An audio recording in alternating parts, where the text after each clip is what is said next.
Abra sua Bíblia, por gentileza, no Evangelho de Lucas, capítulo de número 1. Evangelho de Lucas, no capítulo de número 1.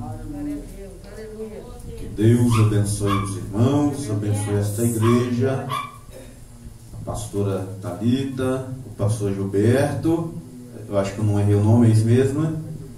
Pastor Gilberto, a família, amém, os irmãos, que Deus os abençoe. Lucas capítulo de número 1, versículo de número 13. Glória a Jesus. Irmãos, estamos pregando quase todos os dias, garganta meio arranhada, mas Jesus tem dado a vitória. Ontem eu tive na minha igreja e acabou que puseram para pregar lá também. Então, rumo à obra de Deus, amém? Glória a Deus. Eu conheci a pastora Thalita na época lá no pastor Márcio Santiago, no Aterrado, e a pastora Thalita está firme até hoje, irmãos. Eu glorifico a Deus pela vida dessa irmã, dessa pastora que luta para estar de pé, amém, irmãos? Porque se nós formos olhar, muitas pessoas desistiram, largaram a Jesus por causa de pouca coisa, mas louvamos a Deus que Deus tem mantido os fiéis de pé. Lucas capítulo de número 1, versículo de número 12. E Zacarias vendo-o, turbou-se e caiu temor sobre ele. Mas o anjo lhe disse: Zacarias, não temas, porque a tua oração foi ouvida, e Isabel, tua mulher, dará à luz um filho, e lhe porás o nome de João. Agora, versículo de número 24 do capítulo de número 1. E depois daqueles dias, Isabel, sua mulher, concebeu, e por 5 meses se ocultou, dizendo: assim me fez o Senhor nos dias em que atentou em mim, para destruir o meu opróbrio entre os homens. Podei-vos assentar em nome de Jesus. Irmãos, o tema desse culto: agradecimento. Se nós formos observar, nós temos motivos de agradecer a Deus por nós estarmos vivos até hoje de pé. Esse texto que nós lemos é um texto que, no final dessa história maravilhosa e real, de um casal que viveram firmes na presença de Deus e obedeceram a Deus, e Deus os honrou. A história desse casal, desse homem e dessa mulher, por nome Zacarias, o sacerdote, e Isabel, a sua esposa. Nós vamos entender, irmãos, que Deus, ele, olhando para a vida desse casal, que nem tudo que nós queremos vem na hora que nós queremos. Existem coisas que nós queremos que Deus nunca vai dar. Porém, existem coisas que nós queremos que Deus irá dar, mas no tempo dele. Olhando para Zacarias e Isabel, a Bíblia diz que eles eram juntos perante o Senhor. Eram pessoas sóbrias, obedientes à palavra e a Deus. Só que Zacarias, ele vai ter o desgosto de ter dentro de casa uma mulher que não podia gerar, uma estéril. E todos nós sabemos que uma mulher estéril, na época do texto para os judeus, é alguém que não tem a bênção de Deus, segundo a visão judaica, segundo os judaizantes. Então Zacarias, quando ele casa com Isabel, a intenção dele é ele casar com uma mulher e essa mulher dê continuidade ao seu nome. a seu sangue, porque Zacarias não é qualquer um, Zacarias é um sacerdote. Irmãos, porém nisso tudo nós entendemos em Lucas capítulo de número 1, que ele não sendo pai, Isabel não sendo mãe, isso não atrapalhou eles servirem a Deus de forma verdadeira e fiel. No entanto, que a Bíblia diz que, irmãos, eles eram juntos perante o Senhor, eles andavam em obediência. A Bíblia dá a entender que Zacarias e Isabel eram pessoas que viviam bem e faziam a vontade de Deus de forma correta e não de forma relaxada. Só que a Bíblia diz que coube-lhe pela sorte. O que era sorte, irmãos? Eles jogavam ali um certo instrumento e era chamado de sorte, e aquele que a sorte caía, era o dever dele entrar dentro do templo e oferecer incenso a Deus. Então jogaram-se as sortes, e a Bíblia diz que caiu sobre Zacarias. Mas esse fato aqui não é um fato comum para Zacarias, porque na época de Zacarias, aproximadamente do texto que nós lemos de Lucas capítulo 1, havia de 11 mil a 18, 19 mil sacerdotes ali em Jerusalém. Ora, pois era quase que impossível a sorte cair sobre um sacerdote entre esses homens e ele entrar dentro do templo na sua vida toda. Existe uma história paralela que Zacarias, quando cai a sorte sobre ele, a única vez que ele entrou no templo foi essa vez que o texto relata. Então a sorte cai sobre Zacarias e ele vai entrar dentro do templo para poder cumprir o seu ofício sacerdotal, e certamente é a sua primeira e última vez que ele vai entrar no templo para oferecer o incenso. Eu entendo, irmãos, que quando Deus quer abençoar alguém, ele cria uma oportunidade, ele faz um mover e ele faz a pessoa chegar aonde Deus quer que ele chegue.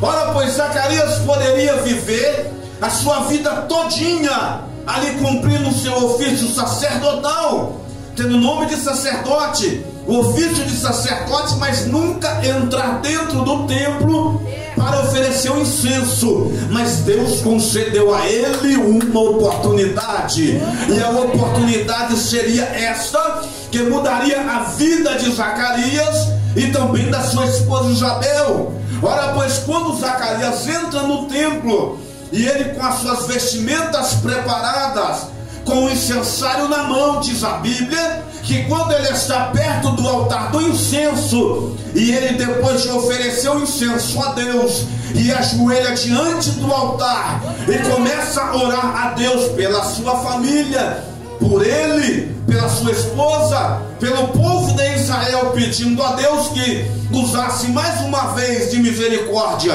e perdoasse o pecado do povo israelita, dos judeus. A Bíblia diz, irmãos, que quando ele de repente se depara com um anjo próximo do altar que veio entregar uma mensagem do Deus Todo-Poderoso para ele, observa-se que quando Zacarias ele entra no templo para fazer o culto de adoração e oferecer o incenso a Deus, ele vai entrar de forma sincera, de forma correta diante de Deus. Irmãos, isso é tão verdade que ele entrou dessa forma, que Deus enviou um anjo para poder entregar a bênção do sacerdote Zacarias, e ele ajoelhado diante do altar, ele está orando a Deus e fazendo a sua oração. Irmãos, antes do anjo chegar, do mensageiro chegar, um anjo por nome Gabriel, eu imagino, a Bíblia não diz, mas eu imagino que no trono está Deus assentado, e quando Zacarias oferece o verdadeiro culto para Deus, Deus diz para o anjo, chama o anjo mensageiro. Observa-se que esse anjo não é qualquer um anjo, não é simplesmente somente um anjo, não desfazendo dos seres angelicais, mas esse anjo que entrega essa mensagem para Zacarias é um anjo muito falado na Bíblia Sagrada, é o anjo que entregou a mensagem para Daniel. Esse anjo aqui não é um anjo simples, é um ministro de Deus que vai para fazer algo importante na terra quando Deus manda fazer. Ora, pois então Deus chama esse anjo na sua presença e diz: Gabriel, desce lá dentro do templo de Jerusalém e entrega uma mensagem para o meu servo sacerdote Zacarias. E quando o anjo desceu, irmão, o anjo se depara com o sacerdote ajoelhado e orando no templo. Olha o que Deus está dizendo para alguém nessa noite: continua ajoelhado no altar, não saia do altar, não saia da presença, não saia da direção, não saia da vontade de Deus, não saia da onde que Deus pôs você para fazer, aleluia, a obra de Deus. Continua diante do altar com o incensário na mão, porque enquanto você ajoelha e ora, aleluia, a tua adoração vai no trono, e quando a adoração vai chegando no trono, Deus já vai preparando a vitória para poder te entregar. Observa-se que Deus poderia deixar Zacarias e Isabel sem ter filhos e eles morrerem de velhice sem ter um herdeiro. Deus poderia deixar eles dessa forma porque o filho não interferia na intimidade, no temor, na adoração de Zacarias para com Deus. Mesmo se Deus não desse João Batista para Zacarias, ele continuava sendo um adorador. Mesmo se Deus não tivesse dado um filho para Isabel e Zacarias, ele ainda continuaria sendo um adorador verdadeiro. Deus está nos dizendo nessa noite que a nossa bênção que a nossa adoração não está condicionada na bênção que Deus nos dá, no milagre que Deus faz para as nossas vidas. Sabe o que o diabo, irmãos, fica, imagino eu, apavorado, enraivecido, irado contra o povo de Deus, que independente se Deus dá bênção ou Deus não dá, nós continuamos adorando a Deus. Que independente se Deus abre a porta ou a porta continua fechada, nós continuamos adorando a Deus. Que se independente se temos um carro ou não, ainda somos adoradores. Que se temos casa ou moramos de aluguel, ainda permanecemos adorando a Deus.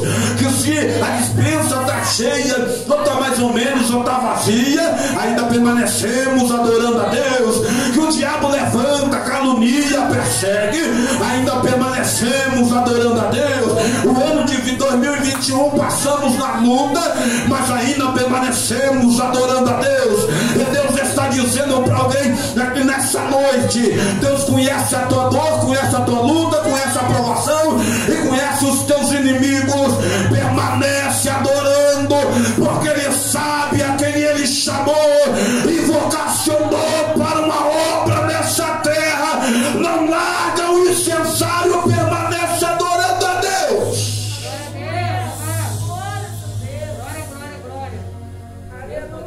Quando Zacarias está ajoelhado, o anjo do lado, quando ele vai, de repente, ele vai abrir e vai se deparar com o mensageiro de Deus. Sabe o que é isso? É Deus mostrando para Zacarias que a oração estava sendo ouvida. Meu Deus do céu, Deus está dizendo para alguém aqui: continua orando. Eu estou ouvindo a sua oração, continua descendo.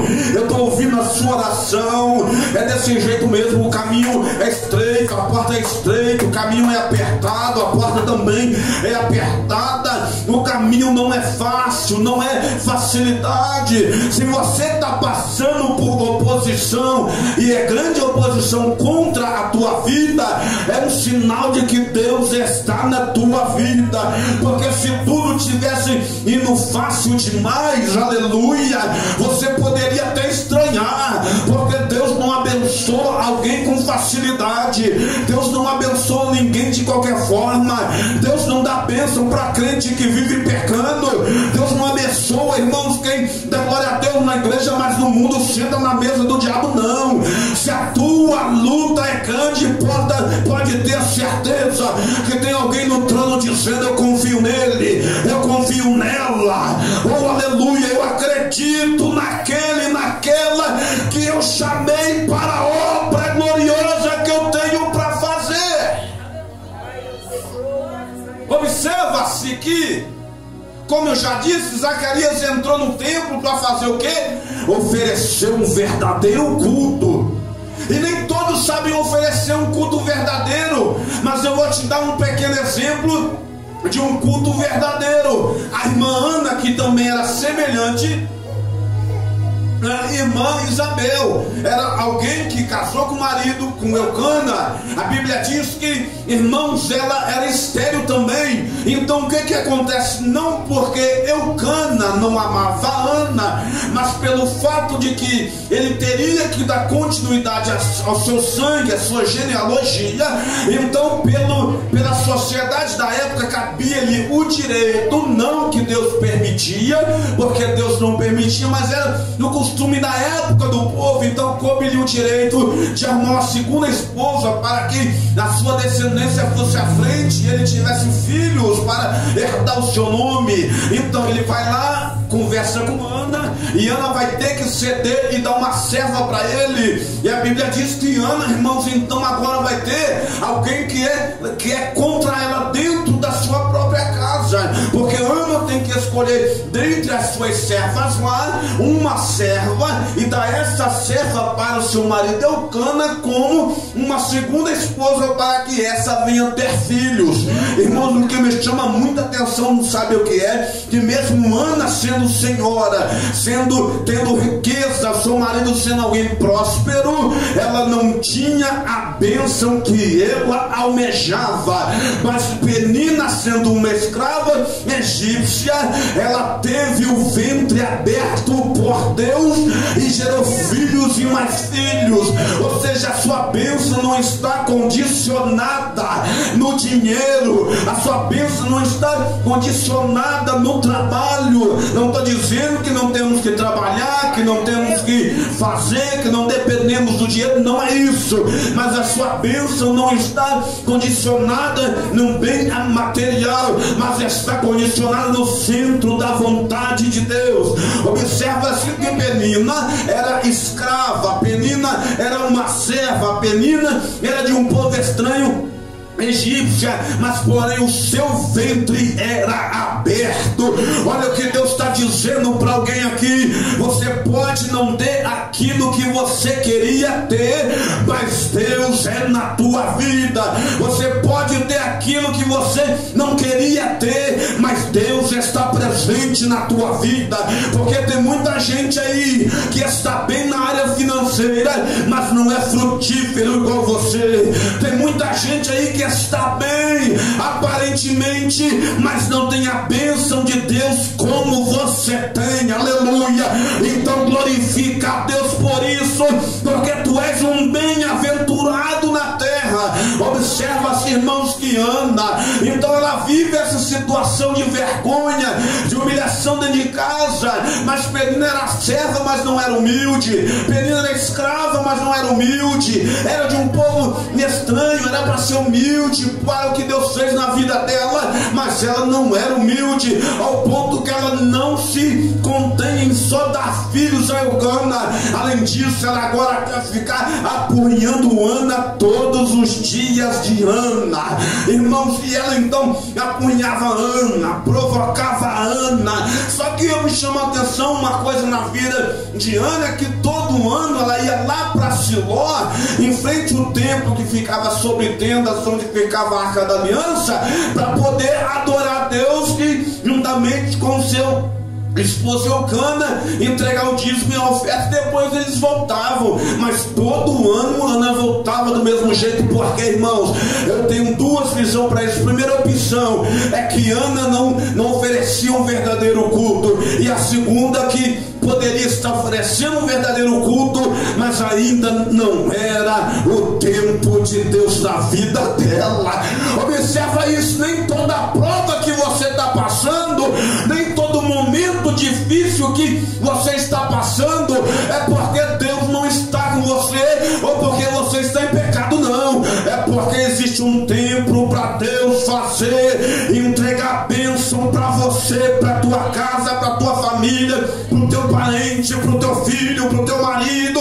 Existe um tempo determinado, diz a Bíblia, debaixo dos céus, para Deus cumprir a promessa que Ele te fez. Só que a Bíblia diz que um belo dia subiu Ana, subiu Penina, sobre os filhos de Penina, Penina rindo de Ana, Penina zombando de Ana, com aquele olhar sarcástico, zombava de Ana. Subiram lá de novo para poder oferecer um culto a Deus, dizimar, ofertar lá no templo de Siló. Então Ana foi, irmãos, em frente ao templo, não poderia entrar porque era uma mulher e não era um sacerdote, diferente de hoje que podemos entrar.